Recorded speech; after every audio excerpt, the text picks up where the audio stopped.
ser o hipotireoidismo, por que ele aparece e em quem se manifesta?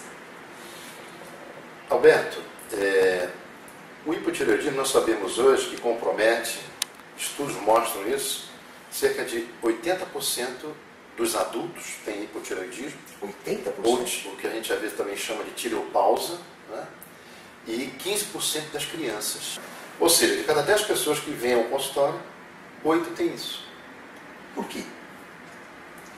Na fase inicial, na fase do adulto jovem, 20, 25 até 30 anos, nós sabemos que a deficiência de vitaminas, sais minerais e iodo. Onde é que está o iodo do planeta? Está no mar. Então, se você não tem hábito de comer alimentos do mar, você não vai utilizar o iodo, né? E isso vai gerar deficiência do iodo. E com deficiência de iodo, você não forma a triiodotironina, que é o T3, que é o hormônio mais importante, inclusive, do corpo humano.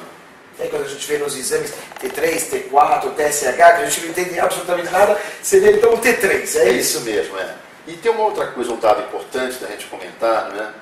É que o T3, no indivíduo que tem hipotireoidismo, você dosa, na maioria das vezes, tanto o T3 e o T4 estão normais. Mas é o TSH que é o sinalizador, né? Que em inglês quer dizer hormônio estimulante da tireoide, TSH. E aqui no Brasil, né, a maioria dos laboratórios usam como normal até 4, 5 miligramas por decilitro de sangue. Né? Hoje nós sabemos que o TSH até 1 é considerado normal. Acima de 1, se você tiver atenção na avaliação clínica e no exame físico da sua clientela, você vai ver que as pessoas já têm problema relacionado à tireoide. É interessante, doutor Irineu, que você é um dos médicos das antigas, ou seja, aquele que toca, que analisa, que examina o paciente, além de pedir os exames. Nessa primeira consulta, nesse primeiro toque, ou enfim, desse primeiro exame presencial, dá para se notar se a pessoa tem ou não hipotireoidismo? Dá.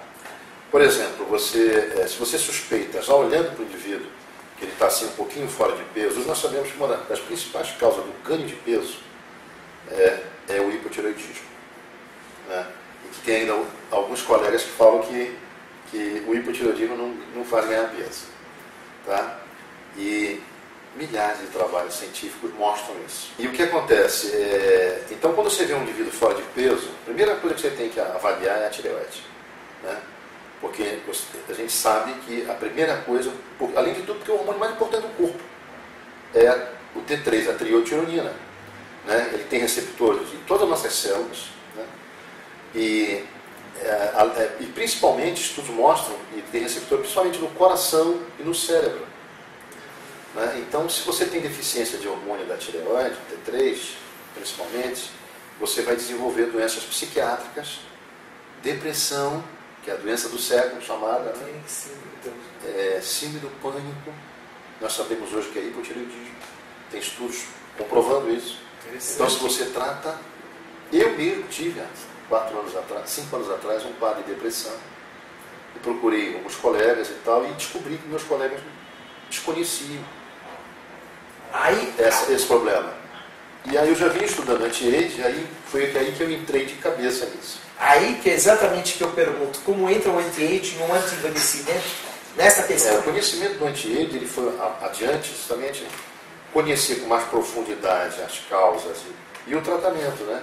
E no tratamento a questão do uso dos hormônios bioidênticos, que são os hormônios que têm a mesma fórmula química do hormônio biológico. E que não causam risco? Não, risco zero. Então existe... Os riscos do hormônio não bioidêntico. Isso é bom ficar claro, né? Porque que tem uma lei internacional. Várias palestras que o doutor Irineu vem proferindo é uma pergunta recorrente, não é? A questão dos hormônios. Então existe uma confusão entre o bioidêntico e o não bioidêntico. Antecedência de câncer. Isso, Os exatamente. médicos também têm medo disso. É que no Brasil, só de cada 350 a 400 médicos, um conhece o hormônio bioidêntico. Né? Então ainda uma população médica ainda baixa. Né? que conhece o hormônio bioidêntico. Então existe uma lei internacional que proíbe você patentear, não é, substâncias que se assemelham ao organismo humano ou que tenham na natureza. Tanto é que os hormônios bioidênticos não têm patente. E o preço deles é muito acessível.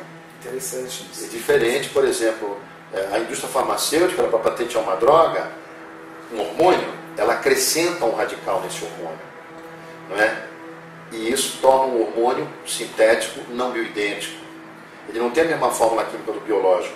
Ele não encaixa no receptor celular exatamente como teria que encaixar. E hormônio e receptor celular é igual chave fechadura. Precisa encaixar senão não abre perfeito. A porta, senão não abre a porta. Ou seja, se uma informação química para dentro da célula não é adequada para produzir e reparar a proteína pelo DNA.